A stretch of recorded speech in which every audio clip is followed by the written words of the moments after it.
Okay, and this is a demonstration of cockpit drill, which is doors, seat belt, steering wheel and mirrors. As far as it goes, when we first get into a car, we need to make sure we're set up nicely for our own controls and our own setup, because you might be different to whoever's driven it before. So what you'll find is that when you get into the car, first of all, make sure your door is closed.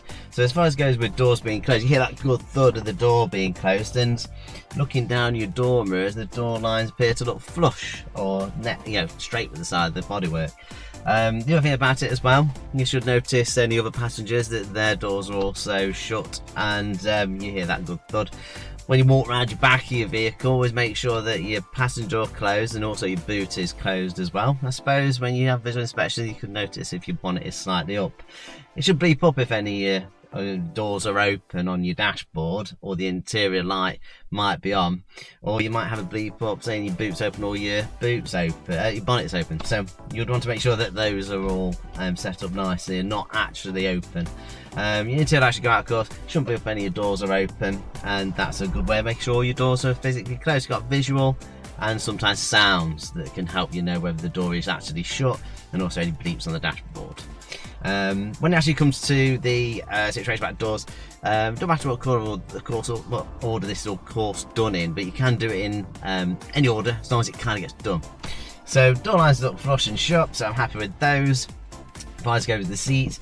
First of all, we have the bottom lever, which I'm sure you're aware of in most cars, that you might lift the lever on the bottom of your seats, bring your seat backwards and forwards. What you'll also find is that when you press your clutch down to the floor, that you have a slight bend in your knee.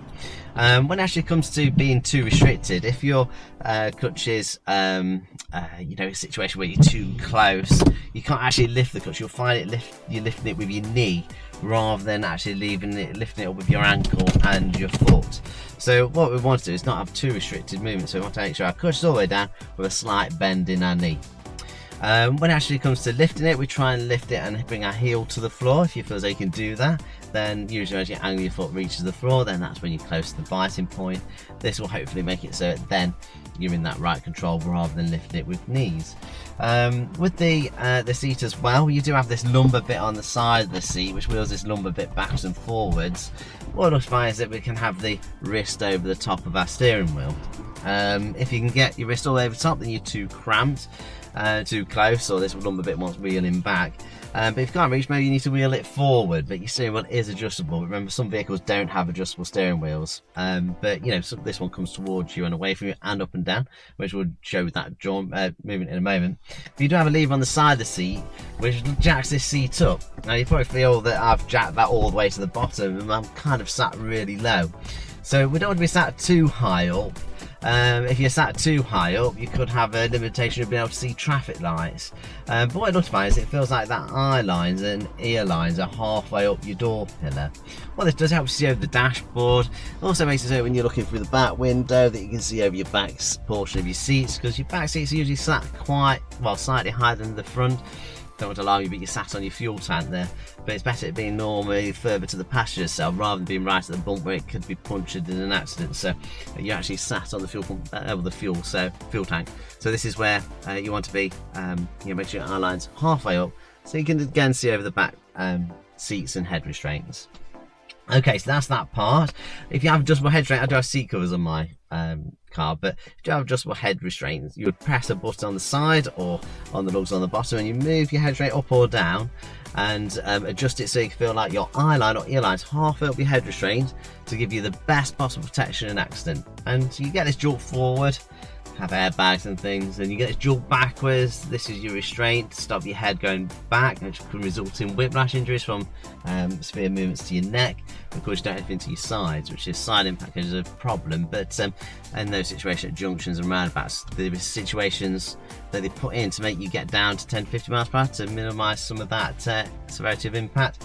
But this rear one, of course, head restraint is to prevent some of that whiplash injury.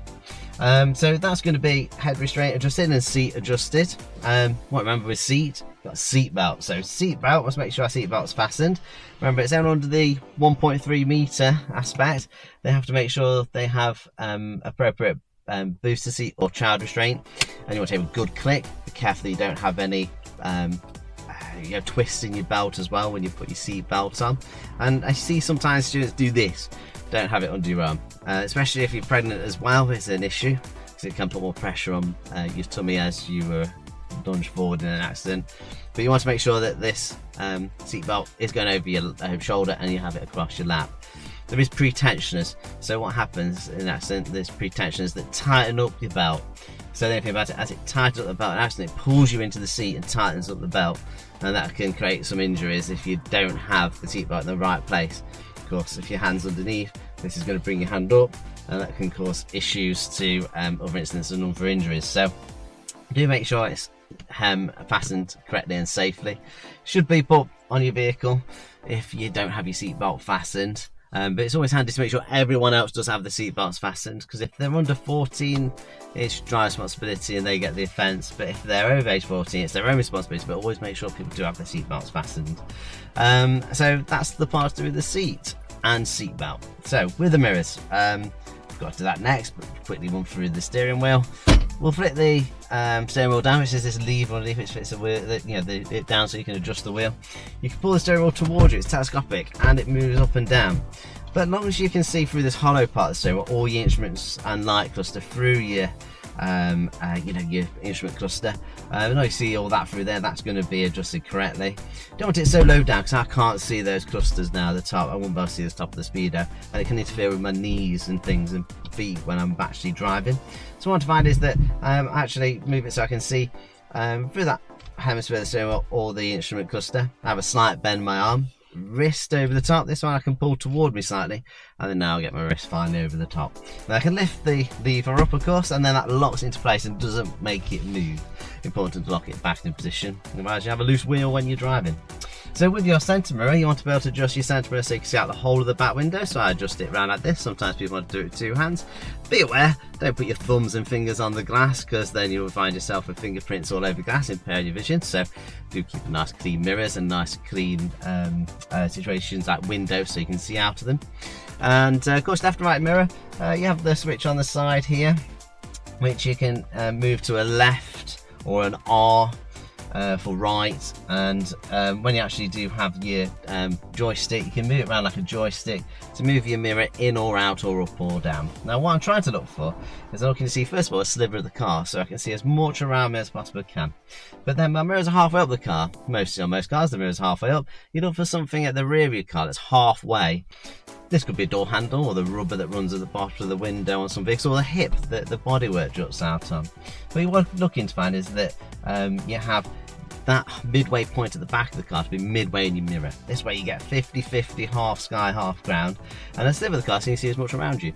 If you're in this situation on this car, it's the door handles are conveniently in the middle of the mirror to get this 50-50, half sky, half ground.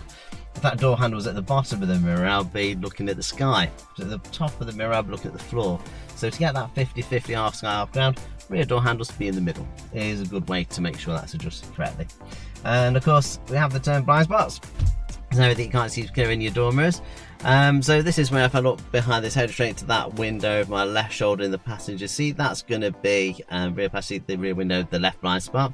When we look round, we go for our mirrors and a glance forward, and our right mirror, and our right blind spot is well over that seatbelt shoulder. And this is a check that I need to have completed before I move away, and also complete those checks regularly whilst I'm reversing in any manoeuvre exercise.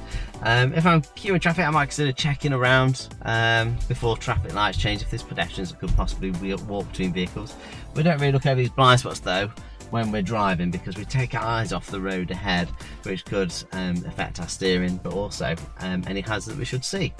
So basically that's your doors, seat belt, steering wheel and mirrors. It shouldn't take too long to make sure you get those set up, but do be assured that you set those up whenever you enter a vehicle that you intend to drive.